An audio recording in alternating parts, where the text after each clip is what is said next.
Alors, ce témoignage me fait aussi penser à un passage biblique qu'il me semble que je ne puisse pas, dont il me semble que je ne puisse pas faire l'économie ici. C'est celui du psaume 46, verset 2 que je dis ici à ma manière, mais bien sûr, n'hésitez pas à tourner les pages de votre Bible pour voir comme il est textuellement écrit. C'est le psaume 46, verset 2 ou 42, verset 6. J'ai toujours un petit peu de mal des fois avec les chiffres qui dit car Dieu est pour nous un refuge, un secours qui ne manque jamais quand nous sommes dans la détresse, un appui, un recours, un secours, un refuge. Dieu est tout pour nous et je lui en rends ici grâce et gloire, je l'en remercie. Il est le Dieu qui en effet ne nous laisse jamais manquer de secours, puisque comme il est écrit dans le psaume 121, verset 1 à 2, d'où me viendra le secours? Le secours me vient de l'Éternel, pardon. Et oui, j'ai failli dire Israël parce que je pense là encore au verset 4 où il est écrit, voici, il ne sommeille ni ne dort celui qui garde Israël. Au verset 7, l'Éternel te gardera de tout mal. Au verset 8, l'Éternel te gardera à ton départ et à ton arrivée dès maintenant et à jamais. Et je lui en rends grâce et gloire, tout comme il est aussi, comme je le disais au début, le Dieu qui ne nous laisse jamais manquer de rien du tout, comme le psaume 23, verset 1 le dit bien, l'Éternel est mon berger, je ne manquerai de rien. Et je pense également à Philippiens 4, verset 9, et mon Dieu pourvoira à tous vos besoins selon ses richesses et avec gloire en Jésus-Christ. Et bien, je rends grâce et gloire à Dieu, à qui le seul maître propriétaire, créateur de l'univers, à qui tout appartient puisqu'il a tout créé et qu'il est au contrôle de toutes choses, hein, comme notamment le psaume 24, verset 1 nous le démontre bien, et qui nous bénit, qui nous ouvre son trésor, nous bénit de ses richesses quand la situation le nécessite. Et il est un Dieu qui ne nous laisse donc jamais sans refuge, sans aire de repos, sans repos d'ailleurs, puisque Jésus est celui qui nous dit en Matthieu 11, verset 28, venez à moi, vous qui êtes fatigués et chargés, je vous donnerai du repos pour vos âmes. Tout comme il est celui qui nous apporte la vie et la vie en abondance, comme il est écrit en Jean 10, verset 10. Et Dieu nous démontre à travers tout cela son grand amour, sa grande bienveillance envers nous tous, son merveilleux amour éternel, comme Jérémie 31, verset 3 le stipule bien, mais aussi son grand désir de tous nous voir heureux et épanouis. Et il est le Dieu qui fait tout pour que nous soyons heureux et épanouis. Et il en démontre sa volonté, notamment au passage de 3 Jean 1, verset 2, que je vous invite là aussi à lire. Et je vous laisse ici en vous disant que Dieu vous garde et vous bénisse tous. À bientôt. Alors, je pensais avoir déjà terminé mon témoignage, mais je viens de recevoir un appel qui me fait vraiment prendre le temps de réagir et de rendre grâce et gloire à l'Éternel, notre merveilleux Dieu d'amour, une fois de plus, puisque nous avons l'habitude de dire, nous chrétiens, que Dieu est celui qui nous utilise pour nous bénir les uns les autres, c'est-à-dire qu'il nous emploie les uns comme instruments de bénédiction pour la vie des autres. Il nous envoie aussi les uns comme bénédiction dans la vie des autres euh, et nous amène à nous aimer les uns les autres, comme il est écrit en Jean 13, versets 34 à 35. Et tout comme il nous apprend aussi à aimer notre prochain, je lui en rends grâce et gloire. Et pendant ce très beau week-end de rêve qu'il m'a permis de vivre chez mon amie et fille spirituelle, eh bien, ma fille spirituelle m'a fait part d'un petit souci de santé qu'elle avait. Et bien sûr, le Seigneur Jésus, j'ai très rapidement compris que moi aussi, il m'a béni en me permettant de passer ce super week-end de rêve dans cette maison, mais il m'a mis au cœur de prier pour elle et pour sa guérison pendant que j'y étais et à son retour.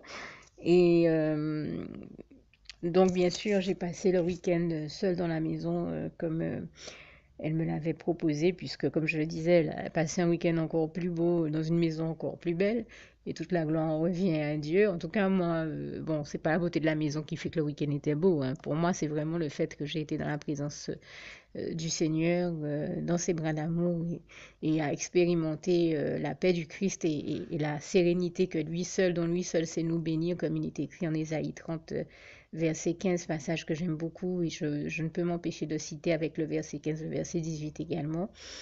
Et j'en rends grâce et gloire à Dieu. Et puisque j'en suis à citer des passages, je vais Citer également Ésaïe 53, verset 5, puisque je parlais d'Ésaïe, qui nous dit en substance, je le dis avec mes mots, n'hésitez pas à lire ce passage dans vos Bibles.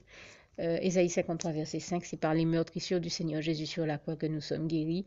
Et le psaume 103, verset 3 à 4, c'est Dieu qui nous guérit de toute maladie et qui nous pardonne toutes nos iniquités. Et oui, Dieu nous bénit et nous guérit de toute maladie. Et donc, il nous bénit de toute guérison dont nous avons besoin.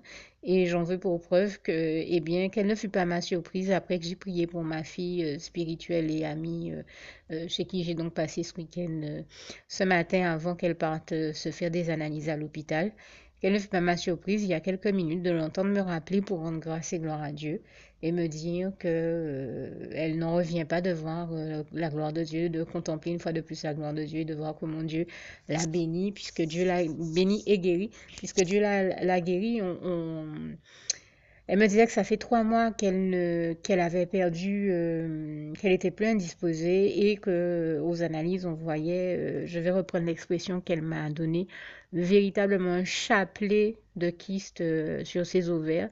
Et on expliquait le fait qu'elle ne voit plus, qu'elle n'ait plus de menstruation normale par la présence de ces quantités d'ovaires dont elle m'a dit que la taille était vraiment impressionnante. Elle m'a même donné un nombre de centimètres, même si je ne le citerai pas ici, mais c'était impressionnant. Et elle me dit, ces kystes avaient des tailles impressionnantes, on les a mesurés, etc., etc. Elle m'a dit, mais j'ai les détails sur le papier. Et vraiment, je flippais parce que on m'a dit qu'il va falloir opérer, etc., etc. Mais moi, je refuse l'opération. J'ai dit oui, tu as raison, résiste, persévère, parce que il est hors de question que tu te fasses opérer. Ce n'est pas la volonté de Dieu pour toi. Persévère, persévère. Continue à dire non que tu refuses l'opération. Et là, on lui a fait un contrôle et ce matin, donc quand elle était à l'hôpital, et elle m'a rappelé, mais vraiment tellement heureuse de me témoigner de la gloire de Dieu, de lui rendre grâce et gloire pour me dire qu'en fait, il n'y a plus rien, tout a disparu. Je lui ai dit, eh bien voilà, Dieu a fait le miracle pour toi, il t'a guéri. Et je ne pouvais pas m'empêcher, moi, à mon tour, de prendre le temps de vous témoigner de la gloire de Dieu, de ce si beau miracle que je l'ai encore vu faire aujourd'hui, lundi 9 mai 2016, et j'en rends vraiment grâce et gloire à Dieu. Et là aussi, je sais, pour montrer que c'est vraiment Dieu, j'assois et souligne et accompagne le témoignage de ma fille spirituelle par le témoignage, moi aussi, d'une expérience vécue avec le Seigneur. J'ai vécu une expérience du même type où on me trouvait un kyste qui était censé euh, enfin qu'il fallait opérer soi-disant de toute urgence au point que le médecin ait réservé une chambre pour moi dans une clinique et qu'il m'ait donné une date d'entrée déjà à la clinique où il voulait qu'on me fasse opérer au plus vite. Mais bien sûr, avant l'opération, eh bien, le Seigneur, lui, a envoyé quelqu'un prier sur moi, étendre la main sur moi en son nom, et le Seigneur Jésus, je lui en grâce et gloire. Et en fait, avant l'entrée en clinique, même si la date était proche, il était d'usage de faire une visite de contrôle. Je pense que c'est toujours d'usage. Et au moment de la visite de contrôle, en fait, le médecin qui m'auscultait m'a dit, écoutez, en 30 ans de carrière, je n'ai jamais vu ça. Le type de kyste que vous avez n'est pas ce type de kyste qui est censé pouvoir partir de lui-même. Normalement, il faut absolument opérer pour que ça sorte. Et là, je ne comprends plus rien. Je n'ai plus rien à opérer. Ça a totalement disparu au point que je vais appeler tout de suite la clinique pour annuler la réservation de lit que j'avais faite pour vous et faire en sorte que ce lit soit attribué à quelqu'un d'autre parce que je n'ai plus rien à opérer et en 30 ans de carrière, je n'avais encore jamais vu ça. Et donc, si Dieu l'a fait pour moi, il l'a fait pour ma fille, ou s'il l'a fait pour ma fille, il se trouve qu'il l'avait déjà aussi fait pour moi. J'espère que vous comprenez la corrélation et que vous vous rendez compte que dans les deux cas, il n'y a que Dieu qui a pu faire un tel miracle et toute la gloire lui en revient, puisque si nous, êtres humains, nous prions pour demander à Dieu la guérison des uns et des autres, la nôtre ou celle de nos enfants spirituels ou des gens que nous aimons, en réalité, il n'y a que Dieu qui a la toute puissance de faire des miracles et des guérisons pareilles, et toute la gloire lui en revient. Je lui en rends ici vraiment grâce et gloire, et je lui dis ici merci, tout mon amour et toute ma reconnaissance, et comprenez bien que bien sûr, aucun être humain n'a le pouvoir et ne sait même comment faire ces miracles et ces guérisons. Nous sommes bien mêlés, bien embêtés quand nous nous retrouvons à être malades. Nous n'avons aucune solution. C'est Jésus-Christ qui est notre solution et c'est l'Éternel, notre merveilleux Dieu d'amour seul, qui fait d'aussi grands miracles, d'aussi grandes guérisons. Et toute la gloire en revient à Dieu, à Jésus, à son Saint-Esprit, que je tenais ici vraiment à remercier et à glorifier du fond du cœur. Louange, honneur et gloire à toi, Éternel, mon Dieu, Jésus d'amour, Saint-Esprit. Merci, Seigneur. Alors, pour toutes celles et ceux qui ne l'auraient jamais encore fait auparavant, je partage avec vous ici la prière par le biais de laquelle le Seigneur Jésus m'a sauvé la vie et vous invite tout simplement à lui ouvrir vos cœurs, à être sincère avec lui dans ce que l'on va dire ici, puisque si Dieu me met à cœur de partager avec vous cette prière, tout comme il le fait toujours avec chacun de nous, c'est tout simplement parce que Dieu nous a sauvé la vie, m'a sauvé la vie et nous a sauvé la vie à tous, tous ceux qui partageons avec les autres cette prière, et que nous l'avons vu nous faire tellement de bien, nous donner tellement d'amour, nous combler de bonheur dans les bras d'amour de Jésus, et bien que nous souhaitons au maximum de personnes d'aller aussi au paradis et de connaître le bonheur des bras d'amour de Jésus ainsi que d'être sauvés par lui. Mais bien entendu, pour être sauvé, encore faut-il prendre le temps de demander à l'être et d'accepter donc le Seigneur Jésus-Christ comme son sauveur personnel, ce qui est ici l'objet de cette prière.